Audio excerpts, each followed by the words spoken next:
Aloha, welcome to Live Yoga Channel. I'm Tara, the metabolic therapist, and I'm super happy that you've made space to join me today.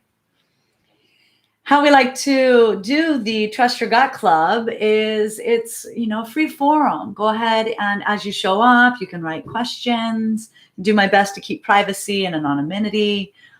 However, if you're joining after this live share, then write some questions or reach out to me. I'm happy to discuss what's up for you. So I'm Tara, the metabolic therapist, and I do one-on-one facilitation for health coaching. I help women often struggling with autoimmune. And my personal path has led me to this service work that I feel honored to share. And what I'd love to talk to you today about is diet as a spiritual path.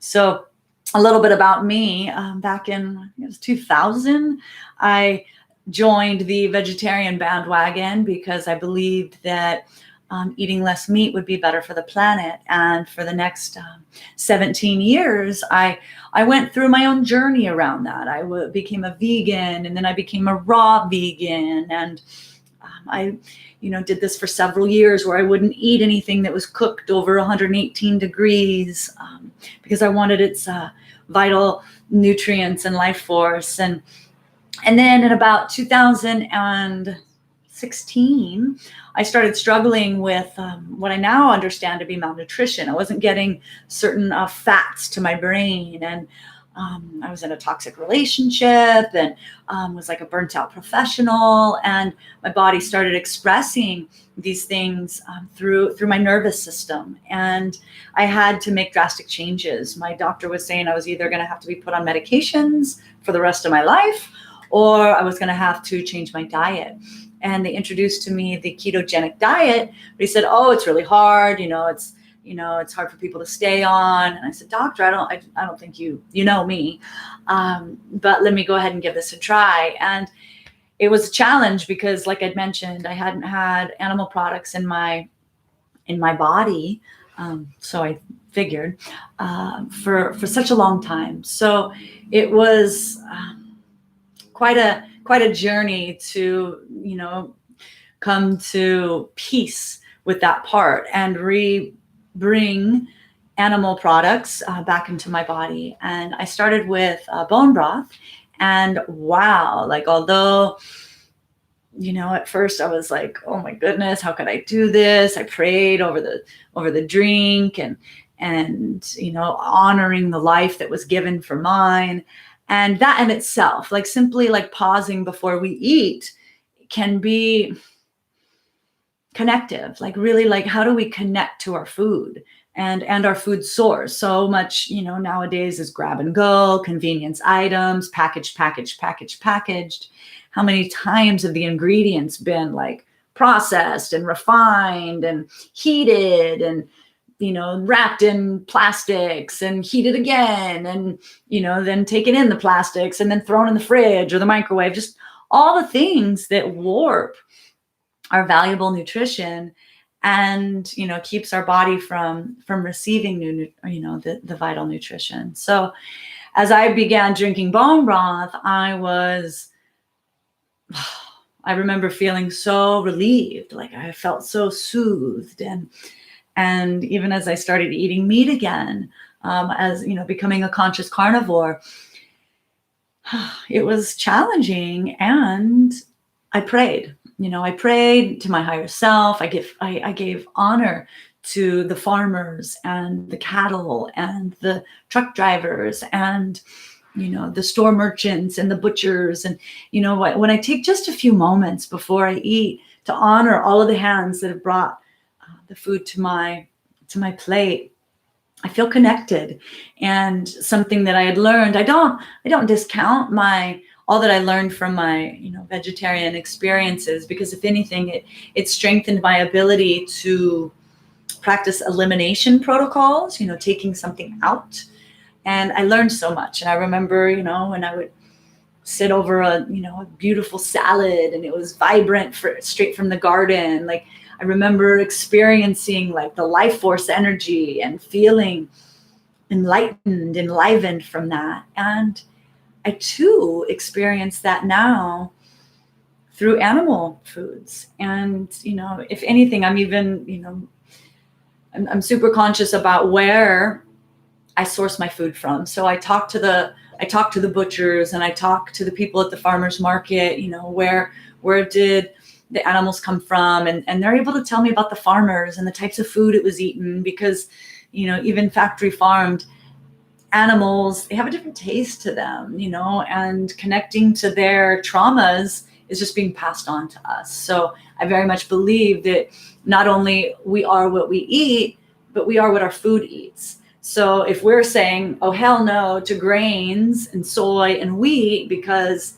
they come from, bastardized soils, they've been sitting in moldy, hot, toxic silos for how long, the nutrient profiles have been diminished, and they're actually like becoming endocrine disruptors inside of our body.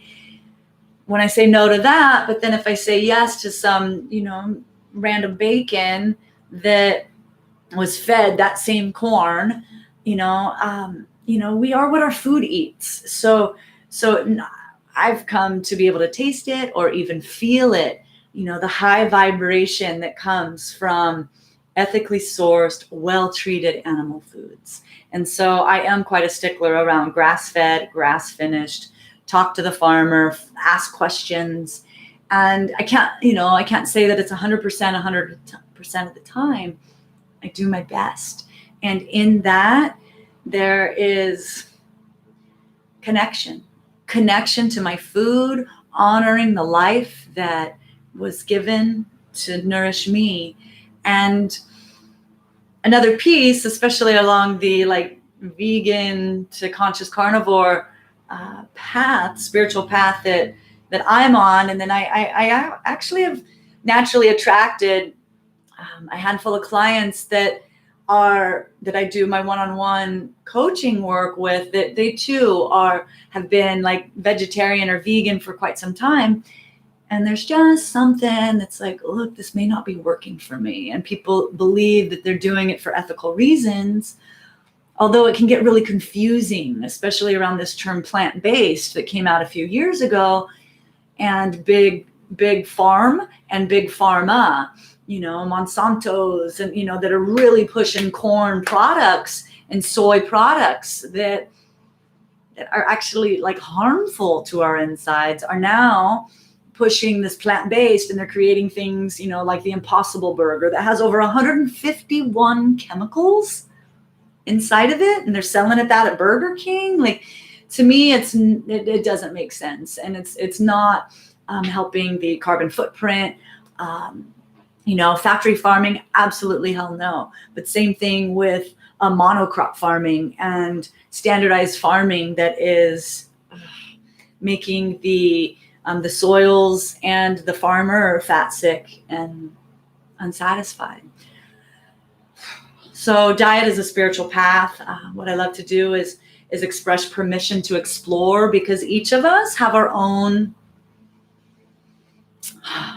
There was a term a mentor shared in the past, nutritional holocaust. Each of us have our own nutritional holocaust to deal with. And this is based on where we grew up, what kind of foods we were fed growing up, if we were breastfed, what kind of medications we grew up taking, what kind of experimental medications we've taken. And so to say that everybody is going to respond to the same diet in the same way, I've learned is not the most heartfelt or compassionate approach. So diet as a spiritual path is to take a look at our mindset, our beliefs, and then begin to consciously unravel our triggers around food, our emotions tied with food, stressors, how we self-soothe with this hand to mouth movement, and what kind of addictions we might be dealing with sugars and refined sugars to refined carbs, and a lot of those packaged foods that sometimes I hear people say that they just they couldn't control themselves if they tried. So I love to help guide, and so that you are in control of the change. Because I can sit here, and even here, I can talk all I want. I get really passionate about it, and I have ideas to share, but it's really about the change coming from within and the decision to take action coming from within, and what that behavior change looks like, and how it brings us closer to our most vibrant, clear, connected self, our highest self, or further away, and then what that dance looks like. And so diet is a spiritual path. It's what I've grown quite passionate about as I expand in my practice to help one-on-one with my coaching clients. So I wanted to share that with you today, and see, do you have any questions, any insights? How has your nutrition protocols from throughout your life? And if you're female or male, yet I understand that a lot of women, we've just grown up with all sorts of diets and yo-yos, and feeling good about ourselves, and then feeling overwhelmed by it all.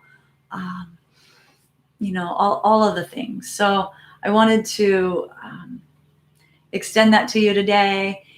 Drop a seed of inspiration, as well as let you know that I'm here to talk story with you, whether you're here now or you want to set up a call for another time. So please leave a note.